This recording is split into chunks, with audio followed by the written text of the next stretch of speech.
बेहद के बेहद परम परम परम महाशांति है, महाशांति है, महाशांति है। బేహద్దు పరం మహానాత్మలకు, శ్రేష్టమైనటువంటి దివ్య ఆత్మలకు, శ్రేష్టమైన జాగృతమైన విశేషమైన ఆత్మలకి, పరం దివ్య పురుషార్థం చేస్తున్నటువంటి ఆత్మలకి బాపూజీ దశరథభాయ్ పటేల్ తెలుగు ఛానల్కు స్వాగతం. అందరికీ బేహద్ పరం మహాశాంతి.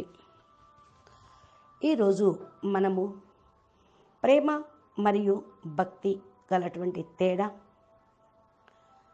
బ్రహ్మ సత్యం జగత్తు మిథ్య, బ్రహ్మ వాస్తవికం జగత్ అవాస్తవికం, దీని గురించి మనము ఈ యొక్క ఎపిసోడ్లో చెప్పుకుందాము. ప్రేమ మరియు భక్తిలో చాలా తేడా ఉంది. భక్తి లోపల మర్యాద ఉంటుంది.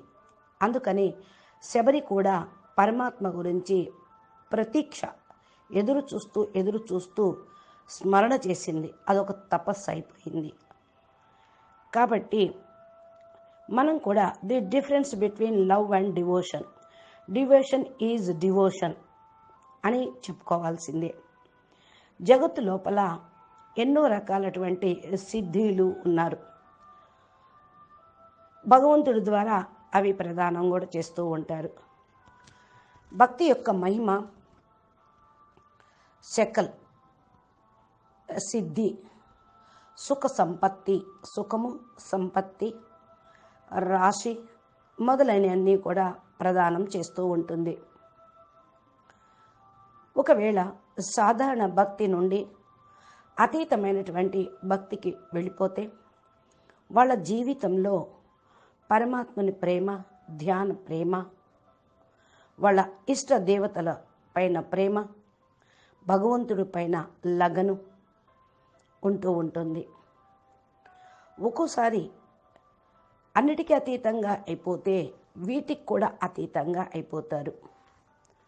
ఒక్కోసారి భగవంతుడికి కూడా అతీతంగా అవ్వటం అనేది కృప అనే అనాలి. భగవత్ కృప ఉంటేనే అంత శ్రేణిలోకి, అంత సబ్జెక్ట్లోకి, స్టేజ్లోకి వెళ్ళగలుగుతూ ఉంటారు. ఇప్పుడు భక్తిలో కూడా మనల్ని భగవంతుడు సాంసారిక ప్రపంచం నుండి అతీతంగా తీసుకొని వెళ్తాడు. భక్తిలో కూడా సుఖం లేదు.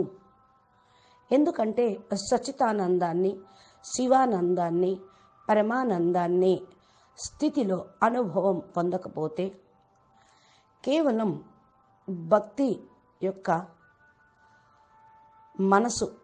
మనసులో భక్తి, ప్రేమ, శ్రద్ధ, విశ్వాసం, సత్యమైన శరణాగతి తోటే లభిస్తూ ఉంటుంది. భాగవతం, శ్రీమద్ భగవద్గీత అనేది సర్వశ్రేష్ఠ శిరోమణి. గీతలో, భగవద్గీతలో 18 అధ్యాయాల్లో కూడా 6 అధ్యాయాలు కర్మయోగం గురించి, 6 అధ్యాయాలు భక్తి యోగం గురించి, 6 అధ్యాయాలు జ్ఞానం యోగం గురించే వ్యాఖ్యానం రాయటం జరిగింది. మనము అనేక మంది విద్వాంసులతోటి కర్మ, భక్తి, ధ్యానము, జ్ఞానం గురించి నా విషయము తెలుసుకుంటాము. ఫస్ట్ కర్మ చేయండి. తమ పరిస్థితి భగవంతుడికి అప్పచెప్పండి. భగవంతుడు జన్మ ఇచ్చారు. దీని అనుసారంగా కర్మనిష్టగా తయారు కావాలి. కర్తవ్యం పూర్తిగా చేస్తూ కర్మలో ఇరుక్కుపోకుండా లిప్తభావంగా ఉండాలి. ఈ ప్రపంచంలో మాలిక్కై జీవించద్దు. ఈశ్వరీయ సేవాధారిగా జీవించండి, ట్రస్టీగా జీవించండి. మనం చేస్తున్నాము అనే ఫీలింగ్ కాదు, చేయించేవాడు వేరే. మీరేమీ చేయటం లేదు, మనమంతా నిమిత్త మాత్రమే, మీరంతా నిమిత్త మాత్రమే. కనుక ఈ స్థితిలో ఉన్నట్లయితే మంచిగా పరాకాష్ఠతను పొందుతారు. భక్తి యొక్క వ్యాఖ్య: ప్రేమ మరియు భక్తి, ప్యార్ అనే శబ్దం అనే మాట చాలా ప్రచారంలో ఉంది. జీవులతో సహా ఆ ప్రేమ ఉంటుంది. గురువుల సహాయంతో గురుభక్తి, పరమాత్మతోటి భగవద్భక్తి కలిగి ఉంటూ ఉంటారు. ఎవరి మీద ప్రేమ ఉన్నా అది భక్తే. ప్రేమ మరియు భక్తిలో కూడా చాలా తేడా ఉంటుంది. భక్తిలో మర్యాద ఉంటుంది. భగవంతుడు శబరిని 9 రకాల భక్తి గురించి చెప్పాడు. శబరికి రాముడు శబరికి నౌదా భక్తి గురించి చెప్పాడు. శబరిని పరీక్షించి తపస్సులో ఉంచాడు. పరీక్షించడానికే. ఏ పరీక్ష లేకుండా మన తపస్సు సఫలం కాదు. మన కర్మల్లో మనం పాస్ అవ్వటము జరగదు. వృద్ధాప్యం వరకు కూడా గురు ఆదేశాన్ని అంగీకరిస్తూ ధారణ చేస్తూ భగవంతుని కోసం ప్రతీక్షిస్తుంది. భగవద్ దర్శనం లభించినప్పుడే గురువు కూడా ప్రసన్నమవుతాడు. ఆశీర్వాదం అంతవరకు కూడా లభించదు. ఎప్పుడైతే భగవంతుని యొక్క దర్శనం అవుతుందో గురు ప్రసన్నమవుతాడు, కృపను కురిపిస్తూ ఉంటారు. మీరు ఏ వస్తువుకైతే సమయాన్ని ఇవ్వలేరో దాని నుండి మీరు హల్కాగా అయిపోండి. ఎప్పటి వరకు ఈశ్వరుని శ్రేష్టంగా అనుకోరో, భక్తి చెయ్యరో, భగవంతుడికి దాసులుగా మిమ్మల్ని మీరు అనుకోరు, అంతవరకు ఆయన్ని మీరు పొందలేరు. భక్త్ ఔరు భక్తి సహాయంతో చేస్తూ ఉండాలి భక్తులు. భగవంతునికి సమీపంలోకి వెళ్ళగలుగుతూ ఉంటారు. భగవంతుడు ఏమీ కూడా తన ఇష్టం వచ్చినట్టు చేయడు. మీ కర్మానుసారంగానే ఫలితం లభిస్తూ ఉంటుంది. భగవాన్ భక్తి చెడ్డదేమీ కాదు. భక్తి చేయటం చెడ్డదే అనేది కాదు. ఈ స్థితి ఎప్పుడు తయారవుతుంది? ఎప్పుడైతే భక్తి చేస్తూ భగవంతుణ్ణి జ్ఞాపకం చేస్తూ ఉంటారో ఇక ఇంకేది చెప్పాల్సిన అవసరం ఉండదు. స్వతంత్రం మీరైపోతారు. రాముని యొక్క భక్తి తోటి తులసీదాస్ భక్తుల యొక్క శ్రేణిలో అగ్రగణ్యుడుగయ్యాడు. భగవంతుడు మరియు భక్తి అనేది భగవంతుడికి భక్తుడికి ఒక నమూనా ఉంటుంది. దీని గురించి కూడా చక్కగా కవితలు రాశాడు. కుంభన్ దాస్ పేరు గల కృష్ణ భక్తుడు ఉండేవాడు. చాలా విశ్వాసంతో ఆ యొక్క దోహేలు రాయటం జరిగింది. చెప్తూ ఉండేవాళ్ళు. భక్తిలో అలా లీనమైపోయాడు. ఆమె అతని యొక్క భార్య కూడా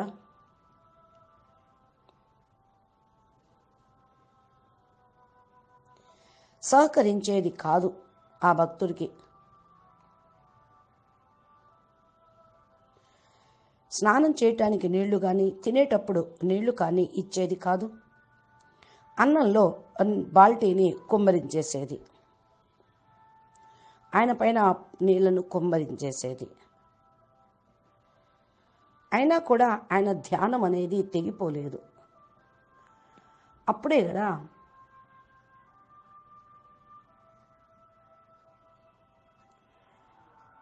ఫతేహ్పూర్ సికరీలో అక్బర్ రాజుగారి వరకు కూడా ఈ యొక్క మాట వెళ్ళిపోయింది.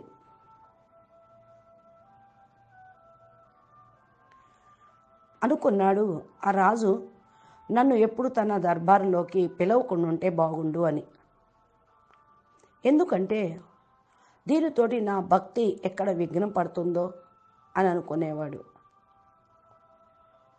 ఏ సాధారణ వ్యక్తి అయినా ఆ హిందుస్థాన్ సామ్రాట్ ఆయన అక్బర్ చక్రవర్తి దగ్గరికి వెళ్ళాలి అని అనుకుంటారు. ఏది పడితే అది మాట్లాడే సాహసం కూడా ఎవ్వరూ చేయరు. మరి ఈయనది ఉత్తమ భక్తి అనే ఉదాహరణ తీసుకోవచ్చు. ఇంకా ధ్యానం ఎడల ఈ రోజుల్లో అందరికీ కూడా ఆకర్షణ ఎక్కువైంది. ధ్యానం చేస్తూ ఉంటారు, కానీ ధ్యానం కుదరటం లేదు, యోగం కుదరటం లేదు అంటారు. ధ్యానము స్వతంత్రమైనటువంటి శక్తి. ధ్యానం కుదరటము, తెగిపోవటము అనేది కూడా దేని మీద ఆధారపడి ఉంటుంది అంటే మీ మనసు యొక్క స్థితి, బుద్ధి యొక్క స్థితి. మీ దేనిలో దానిలో బందీకృతం అయితే, మీ మనసును అక్కడి నుంచి బయటికి తీయకపోతే పరమాత్మతో ఇంకేం ధ్యానం చేయగలుగుతారు? ధ్యానం అనేది మనసుకు అతీతమైనటువంటి విషయమే. అయితే మనోవాక్ కర్మలు శుద్ధిగా ఉంటే ధ్యానం అనేది చేయగలుగుతారు. ఫస్ట్ కర్మ, తర్వాత భక్తిలోకి వస్తూ ఉంటే ధ్యానంలోకి రాగలుగుతూ ఉంటారు. కాబట్టి ఈ విధంగా భక్తి యొక్క వ్యూ పాయింట్స్ని మనం ఎప్పటికప్పుడు అర్థం చేసుకుంటూ ఉంటే మనము ముందుకు వెళ్ళగలుగుతూ ఉంటాము. ఇక అందరూ అనేది బ్రహ్మం వాస్తవికం, జగత్ అవివాస్తవికం. అంటే మిథ్య, జగత్ మిథ్య, బ్రహ్మం సత్యం. నిరుగుణ బ్రహ్మ అంటే పరమాత్మ అని, ఆయన నిరాకార స్వరూపంలో ఉంటారు అని చెప్పుకుంటూ ఉంటారు. జ్ఞాన మార్గంలో ఫస్ట్ వచ్చినప్పుడు అసలు నిరాకారుడెవరు, ఆకారుడెవరు, సాకారుడెవరో కూడా తెలియదు. బ్రహ్మం అన్నమాట విన్నప్పుడు ఇదేంటి సత్యమా అసత్యమా అంటున్నారు, అసలు అదేంటి అనే ప్రశ్న వచ్చేది. దీని గురించి ఎవరో ఏదో చెప్తూ ఉంటారు, వారికి ఆ పేర్లు పెట్టేశారేమో అని అనుకునేవాళ్ళం, అర్థమయ్యేది కాదు అంటున్నారు అనంతభాయ్. రియల్గా ఇది ఉందా, లేకపోతే ఇది కూడా అసత్యమేనా? స్పష్టంగా కనపడాలి కదా. అద్దంలో మన ప్రతిబింబం కనపడుతూ ఉంటుంది చూసుకుంటున్నప్పుడు. అది మిథ్య ఎట్లా అయింది? సూర్యుడు కనిపిస్తూ ఉంటాడు, సూర్యుడు ఎదురుగా ఉంటే నీడ కూడా కనిపిస్తూనే ఉంటుంది. మరి బ్రహ్మ అంటే ఏమిటి? ఇది ఒక నక్షత్రంలాగా ప్రకాశించేదా? నిరాకార స్వరూపం గురించి చెప్పుకోవటానికి ప్రయత్నించాలి కదా. ఇక భగవంతుడి యొక్క గుణాల గురించి ఒక్కొక్కళ్ళు ఒక్కో రకంగా చెప్తూ ఉంటారు. ఒకళ్ళు 36 రకాల గుణాలు ఉన్నాయంటే ఆయన యొక్క గుణాలను వర్ణించడానికి ప్రయత్నం కూడా చేశారు. మానవులకైతే గుణాలు ఉంటాయి, అవగుణాలు ఉంటాయి. ఇంకా భగవంతుడికి అవగుణాలు అంటూ ఉండవు. అయితే ఎవరు చెప్పినా భగవంతుడిని యథార్థంగా అనంతంగా వర్ణించలేరు, అది లిమిటేషన్గానే ఉంటుంది. దీని గురించి చెప్పుటకు ప్రయత్నం చేస్తారు కొద్దిగా వాళ్ళకు తెలిసినంతవరకు.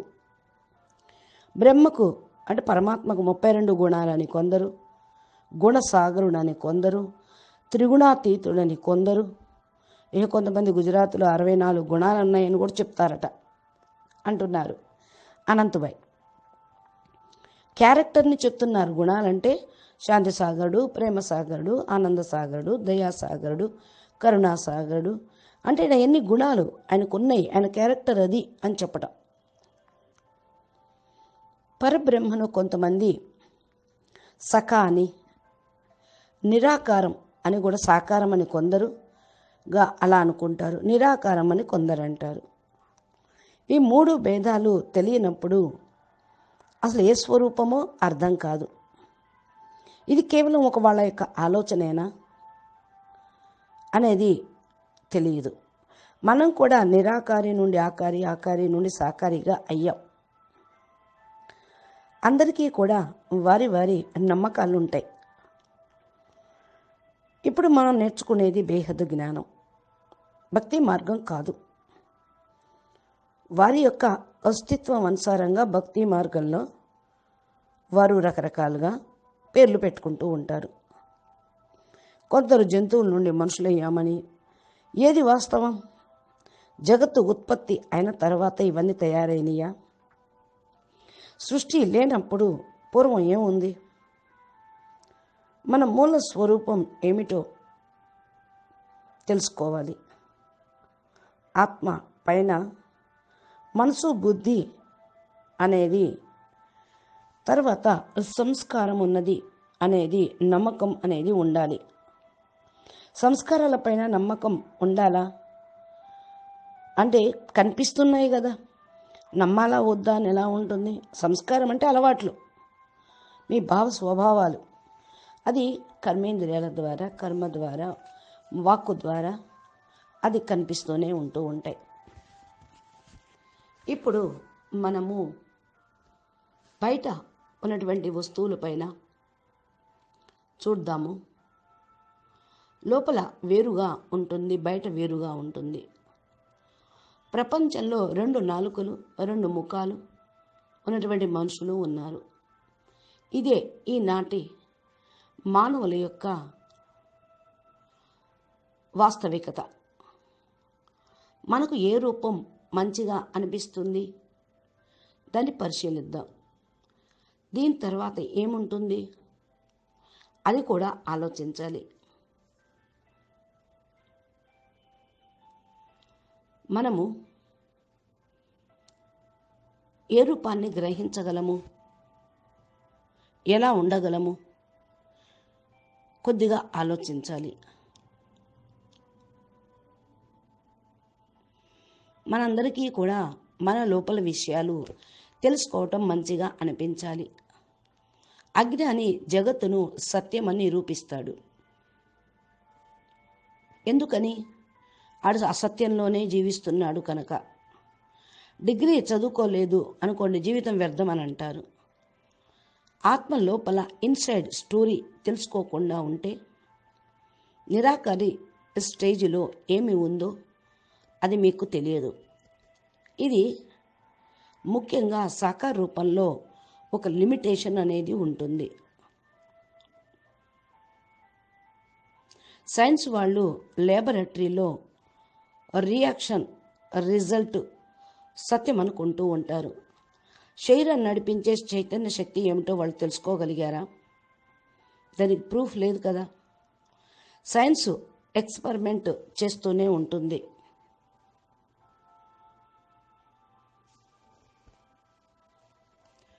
అయితే సైన్స్ వాళ్ళు ఎక్స్పెరిమెంట్ చేస్తూ ఉంటే నమ్ముతారు, కనిపించింది. ఆధ్యాత్మికము ఎక్స్పీరియన్స్ తోటి తెలుసుకుంటూ ఉంటారు. ప్రేమ అంటే ఏమిటో తెలుసుకోవాలి. రియల్గా అస్తిత్వం ఉన్నదా లేదా అని చూసుకోవాలి. అనుభూతి పొందానా లేదా అని. చాలామంది ఐ లవ్ యూ అంటూ ఉంటారు. అనగా ప్రేమ అనేది కనిపించేది కాదు, అనుభూతి పొందేది, మాటి మాటికి పొందేది, చూసేది. బేహద్ బాపు బేహద్ పిల్లల్ని చాలా ప్రేమిస్తూ ఉంటారు. హృదయంతో ప్రేమించే వాళ్ళు ఉన్నారు. ఎప్పుడైతే ప్రేమ అనేది ఒక అద్భుతమైన శక్తి, ప్రేమతోటే నమ్మకం కలుగుతూ ఉంటుంది. ప్రేమ అనేది బండరాయిని కూడా కరిగిస్తూనే ఉంటుంది. చనిపోయిన వాళ్ళను కూడా లేపుతుంది ప్రేమ అని అంటారు. దిల్ సే ప్యార్ దిమాగ్ సే ప్యార్ నయ్యే, మనసారా హృదయపూర్వకమైన ప్రేమ అని అంటూ ఉంటారు. బాబు దాదా తన పిల్లల్ని చాలా ప్రేమిస్తున్నారు అనే మురళీ పాయింట్ కూడా వస్తూ ఉంది. అద్భుతమైనటువంటి శక్తి, వాస్తవికత ఇది. మీ లోపల ఉన్న వాస్తవికత అందరూ ప్రేమిస్తూ ఉంటారు. Love is language of God, spirit of love. ఏదైతే సత్యంగా ఉందో, వాస్తవంగా ఉందో అది ఒరిజినల్. జగత్ మిథ్య. Silence is unlimited from of love. Silence is powerful than science అంటారు కదా. ఇది ఇన్సైడ్ లవ్ అంటారు, ఇన్సైడ్ ట్రేడింగ్ అని. అనుభవమే సత్యం. God is truth, truth is God. ఈ శరీరం సత్యం, దీనితోనే అనుభవం పొందాలి. శరీరంలో ఆనందాన్ని తీసుకోవాలి, శరీరం ఆరోగ్యంగా ఉంచుకోవాలి. ఆత్మ కళ్యాణం గురించి ఆలోచించాలి. ఆత్మనే ప్రేమిస్తూ, ఆత్మలోనే జీవిస్తూ, ఆత్మలతోటే మాట్లాడుతూ ఉంటే ఆత్మలో శక్తి జాగృతమవుతుంది. ఆత్మ సత్యమైన ఒరిజినల్ స్వరూపము పెరుగుతూ ఉంటుంది. పరంపిత ప్రేమయే సత్యమైన ప్రేమ. ఇది జీనియస్. పరంపిత పరమాత్మని యొక్క ప్రేమయే పవిత్రమైనటువంటి భావం. అపనే అంటే మీతో మీరు ప్రేమించుకుంటే ఇతరులను కూడా అలాగే ప్రేమించగలుగుతారు. హే అర్జున, నువ్వు వచ్చే జన్మను దృష్టిలో పెట్టుకొని కర్మ చెయ్యి అని అన్నారు. ఆత్మ కళ్యాణం కోసం కర్మ చెయ్యండి. ప్రతి సెకండు మారిపోతూ ఉంటుంది. ఈరోజు ఉంటుంది, రేపు ఉండదు. ఎవరైతే స్వకళ్యాణం చేసుకుంటారో వాళ్ళు విశ్వ కళ్యాణం చేయగలుగుతారు. ప్రపంచం మొత్తం కూడా తెగిపోయినా, ఎందుకంటే ఇది ఉంటుంది, ఇంకో రోజు పడిపోతుంది, మరలా తయారు చేస్తూ ఉంటారు. ఎప్పటికప్పుడు చేంజ్ అయిపోతూనే ఉంటుంది. మరి వాస్తవికత ఏంటి దీంట్లో తెలుసుకోవాల్సింది అని పరిశీలిస్తే అంతగా మీరు తెలుసుకోవాల్సింది కూడా ఉంటుంది. జ్ఞానం ఏం చెప్తుంది? అనంతమైన సమయం నుండి అనంతమైన జన్మలు తీసుకుంటూ వచ్చారు. మరి ఈరోజు ఈ ప్రపంచం ఉంటుంది, రేపు ఉండదు. అంతే, జగత్తు భ్రమేగా, జీవితము భ్రమే. ఆత్మ అమరమైనది. బ్రహ్మాండం వరకే కాదు, మనము బేహద్ స్థానం వరకు ఆలోచించాలి. బేహద్ ఆత్మలం కదా. బేహద్ కళా పరంధామ నుండి వచ్చాం. వేరు వేరు వంశావళి నుండి వచ్చిన వాళ్ళు ఉన్నారు. మనం మృత్యులోక వాసులం కాదు, అమరలోకానికి వెళ్ళాలి అని తెలుసుకున్నాం, గుర్తించాం, ఒప్పుకున్నాం. వాస్తవికతను తెలుసుకున్నాం. స్వపరివర్తన అవుతూ ఉన్నాం. ఇదే ఆత్మల యొక్క మూల స్వరూపం, వాస్తవికం. ఈనాడున్న శరీరము భ్రమ. ప్రపంచము మారిపోతుంది, శరీరం కూడా మారిపోతుంది. 20 సంవత్సరాల తర్వాత శరీరంలోని ముఖ కవళికలు మారిపోతాయి. మానసిక స్టేజీ మారిపోతూ ఉంటుంది. దృష్టి మారుతుంది, సృష్టి మారిపోతుంది. ఎంత జ్ఞానము ఉంటుందో అంత బుద్ధి కూడా డెవలప్ అవుతూ ఉంటుంది.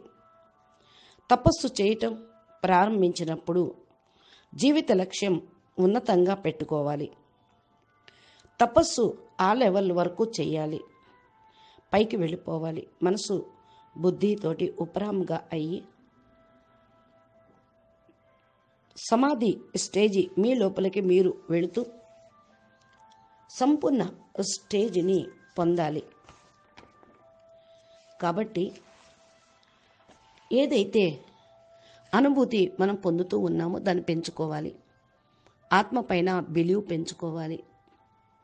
శరీరమును ప్రపంచమును వదిలి వెళ్ళలేము. లైఫ్ని ఖతము చేసుకోలేము. జూటి మాయా, జూటి కాయా, జూటా హై సంసార్. వాస్తవికతను పట్టుకోవాలి.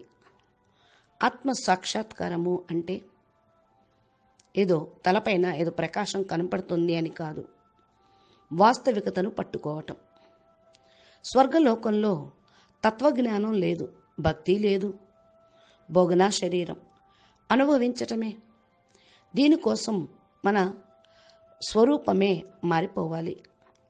వేదశాస్త్రాల అధ్యయనం చేయాల్సి వస్తుంది. గురువుల ద్వారా వేదశాస్త్రాలు పొందాలి. ఇవి చెప్పేటువంటి సత్యమైన గురువులు ఉన్నా ఫస్ట్లో అన్ని లిఖితపూర్వకంగా ఉండే ఈ శాస్త్రాలు అవన్నీ. సనాతన ధర్మంలో ఈ జ్ఞానం నడుస్తూనే ఉంటుంది. ఒకానొక సమయంలో జ్ఞానాన్ని ముఖతా చెప్పేవాళ్ళు, తర్వాత లిఖితపూర్వకంగా పుస్తకాలు వచ్చినాయి. జూటీ మాయా జూటీ కాయా జూటా హై సంసార్, అంతా అసత్యంగానే ఉంది. బ్రహ్మ మానసపుత్రుడు ని ప్రచారం కోసం జన్మింపజేసి సృష్టించారు. వారు జ్ఞాన మార్గంలోనే అక్కడే ఉండిపోయారు, ప్రచారంలోకి రాలేదు. జ్ఞానం లేకుండా వేదాలను తెలుసుకోలేము.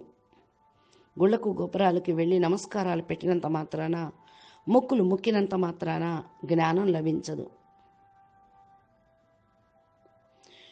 భక్తిలో బేసిక్గా ఫస్ట్ ఫండమెంటల్స్ ఉండాలి.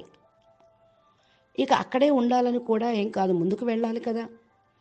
ధార్మికంగా ఆధ్యాత్మికంగా అయ్యి పరమ సత్యాన్ని చేరుకోవాలి. లేకపోతే వెతుకుతూ అక్కడే భ్రమిస్తూ ఉంటారు. పరమ సత్యమును చేరుకోవాలి. మన జ్ఞానమును సజ్జన అర్థం చేసుకోవాలి. వింటూ ఉన్నాం, గ్రహిస్తూ ధారణ చెయ్యాలి. పరమాత్మ బుద్ధికి శక్తిని ఇస్తారు. స్వపరివర్తనకు జ్ఞానం అర్థమైతేనే స్వపరివర్తన అవుతుంది. స్వపరివర్తనతో విశ్వ పరివర్తన అవుతుంది. అచ్చా, పరం శాంతి. నమస్తే, ధన్యవాదాలు.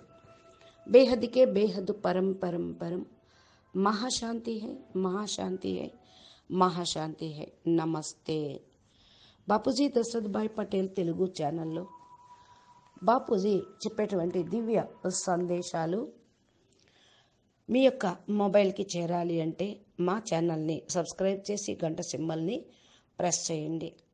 అప్పుడు మీరు బాపూజీ చెప్పేటువంటి దివ్య జ్ఞానాన్ని పొందగలుగుతూ ఉంటారు.